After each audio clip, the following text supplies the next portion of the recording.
Hey everyone, welcome back to the channel. Bobby Hams here with my review of the final 2 episodes of the CW's Crisis on Infinite Earths crossover from this year. So without further ado, let's get to it with episode 4, Arrow.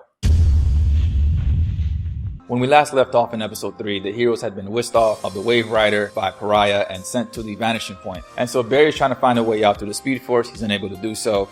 And then Lex and Choi, they try to work on the Time Master's old machinery in order to find a way out.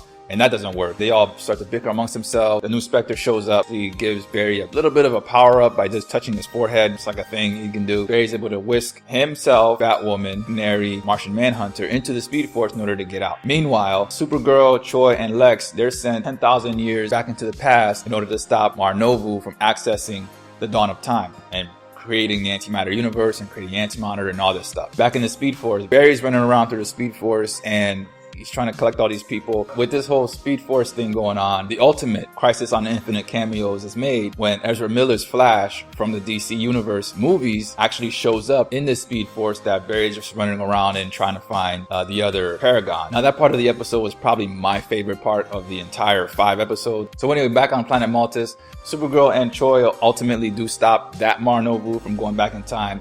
And then Flash gathers all his group from the Speed Force memory thing with Oliver Queen. And then they all meet up at the dawn of time. Now, when they're looking around, they say, oh yeah, the antimatter still exists. And he gives a pretty good explanation for why he still exists. And it's like, yeah, you were able to stop one Mar-Novu from going back in time and creating this whole antimatter universe. However, you weren't able to stop every Mar-Novu from doing that. In every existence, there's one Mar-Novu at least who can't resist the temptation to go back and look at the dawn of time. So here I am. Ta-da! It's kind of like, oh, it was inevitable that he would just constantly be reborn. So I was like, okay, well, that's kind of dumb. Just cut that whole first part of the show out and just start here. The 7 are back together. They're fighting those weak ass Ghost Army shadow things again. And then Oliver Spectre shows up. He tells them something cryptic about, lights or flames or whatever.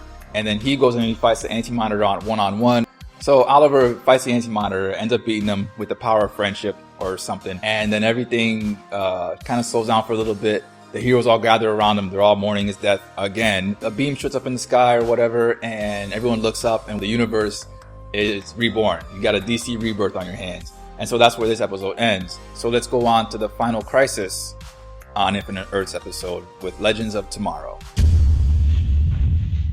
The final episode of Crisis on Infinite Earths begins with Supergirl waking up to a world she doesn't really recognize. She thinks the whole Crisis thing was a memory or a dream or something. She learns that Lex Luthor is the owner of the DEO. He's getting some kind of a Nobel Peace Prize or something, and it's all very jarring. She finds out that the Weather Witch is actually on her Earth. Flash shows up to stop the Weather Witch, and they're both confused as to like, why are you on my Earth? Why are you on my Earth? Basically, what has happened is the Infinite Earths has been condensed down to one. And so this reality is portrayed through the eyes of the public as a normal thing, where all the heroes have always been there. They've taken pictures with each other in the past. This is just a regular thing, regular run of the mill. No one's brand new to anyone. So I was like, okay, well, they're doing like a convergence thing, or maybe it's a post-crisis kind of thing where there was only one Earth.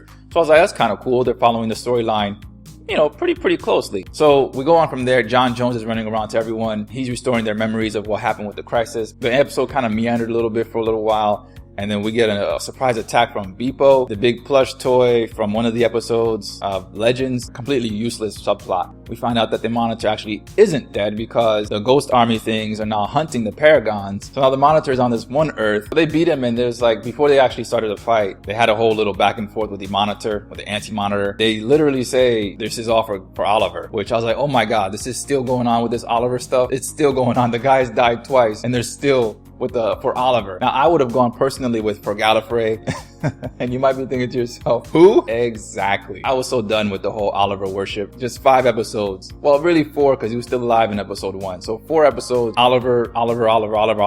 So once that whole thing with the Monitor, with the Anti-Monitor is finished, they gather at the warehouse from, I think, the first crossover with the Dominators. I think that's where they met the first time. And so, again, more Oliver stuff. We got a shrine to Oliver with his Green Arrow costume and I guess some flames or something. And they pay homage to him again with Oliver. Flash has them go over and he reviews this round table, and it has their emblems, their superhero emblems on the back of these chairs. So we got Supergirl, Superman, Flash, Canary, Black Lightning, Batwoman, Arrow, and Martian Manhunter, with Arrow's seat is left open for Oliver because, Oliver was the best of all of them. Oliver, again, he takes over the narration, just like with the beginning of the Crisis episode on episode 1, where Martin Revu was talking about, in the infinite blackness or whatever the hell. Oliver's kind of doing the same thing, but now he's talking about basically the new 52 that has sprouted up from this convergence that happened with the end, the post-crisis world. And when he's talking about this, that's where we see glimpses of the other TV shows that DC has going. And it's basically kind of showing them to be on alternate Earths. We've got the Titans from DC Universe is back on San Francisco, Earth 9, I think. And then Swamp Thing, which only lasted for 1 season, but it was a really good show. Doom Patrol, which if you've seen it, you know how bananas out of this world that show is. It'll mess you up if you don't have a firm grasp on reality. And so we go from there, and then Stargirl also shows up, but that show hasn't premiered yet on DC Universe. Teaser, kind of like a glimpse of the HBO Max TV show about the Green Lantern. Another thing is that they go through and they show Brandon Routh's Kingdom Come Superman with the black S, with the black shield and the S, and he's doing the Christopher Reeves thing from the end of Superman 1 and 2. So we're to assume that Brandon Routh's Kingdom Come Superman had a happy ending, and that Lois Lane and Jimmy Olsen, all them guys did not die on that Earth post-crisis. With the Brandon Routh thing also, I kind of saw it as sort of an infinite cameo sneaking, because Brandon Routh actually was Superman in Superman Returns, and that movie paid homage to Christopher Reeve's Superman. It was supposed to be like a semi-quasi sequel with Brandon Routh actually being Superman and then being Kingdom Come Superman and then doing the same flyby that he did also in the movie, but also Christopher Reeves did. It's like a 8th level of meta sneak attack cameo that I really appreciated. It was pretty cool to see. I really like that part of the whole thing. Go back to Earth Prime now, where Flash and Canary and all those guys are. So they're gonna be the CW's Justice League. Smallville did it better. Just saying. That's where the episode ended, with Earth Prime. And so I guess that's moving forward. Everything's going to be taking place on one planet now, on one Earth. Oh, but then there's a little bit of a credit scene afterwards where we see an empty cage with, it's marked Gleek, Gleek. And I didn't know what that was initially. I had to look it up. And Gleek was the actual little blue monkey that used to be on the Super Friends show. It belonged to the Wonder Twins.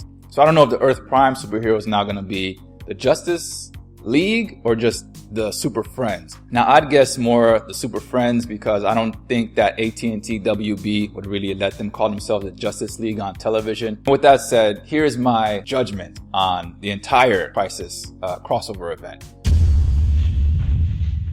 It was okay. It was an okay crossover 5-night event. It was okay. And I really say it was okay because it wasn't really a Crisis on Infinite Earths story. It was, let's say goodbye to Oliver in 5 episodes, and then maybe the crisis is happening in the background. I must inform you that Oliver Queen sacrificed his life for our world's survival. The whole story of Crisis didn't revolve around one character in the comics, but it does so in the TV show. Everything was focused around Oliver, what Oliver could do, what Oliver could achieve, and who can come help Oliver, how could Oliver help. Had the story been the other way around, where the crisis, where Oliver was part of the story, and then, okay, he wants to die. If they wanted to give him a heroic death, that'd have been great. Give him a heroic death, have the people remember him, but don't focus on, okay, Oliver's dead, we got to bring him back to life.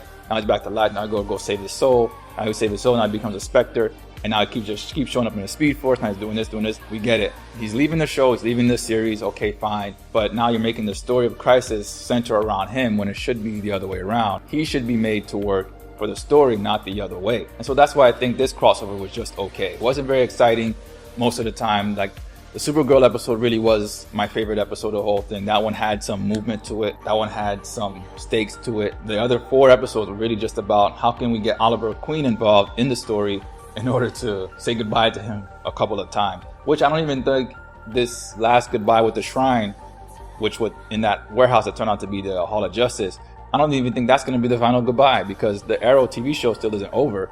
They got a backdoor pilot coming up with the next episode, where they're going to try to make Oliver's daughter Mia the new Green Arrow, and her whole thing with the Canary. So I don't even know if the Oliver farewell tour is over. It might be another episode or 2 more where everyone's mourning Oliver Queen and the whole world remembers Oliver Queen. And I ask all of you to join me in a moment of silence to honor him now.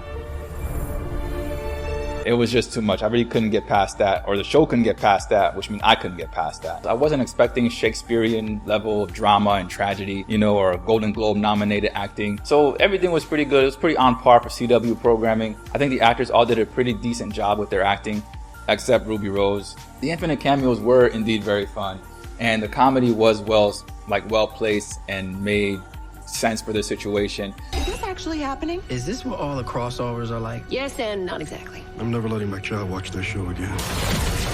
But I still feel kind of cheated that the Crisis on Infinite Earths was used as a vehicle to say goodbye to Oliver on multiple occasions. I didn't care for that much at all. And another thing that I really didn't care for was, if you go back to the Flash episode of this whole event, the one thing that like tripped me out, took me completely out of the whole thing, was like, remember with Barry Allen, John Wesley Ships, Barry Allen was running on that treadmill in order to keep the antimatter cannon from like stopping. The whole plan of the antimatter had was to destroy all positive universes. That was the whole ultimate plan. Destroy all positive universes. Okay, fine. So why would he introduce this cannon that required a speedster to keep running on it that only destroyed one universe at a time at a much slower rate? Because once Barry Allen from Earth 90 was taken off of that treadmill, the whole threat was that, oh no, this thing will explode and then it'll wipe out all universes at once. So if I was the antimatter, I'd be like, well, okay, I'll just do that. Why put the speedster on the treadmill in order to delay my ultimate goal? So it was decent,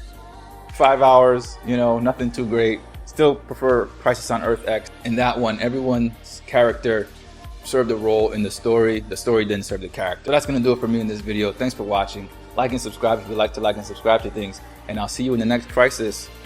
Ciao.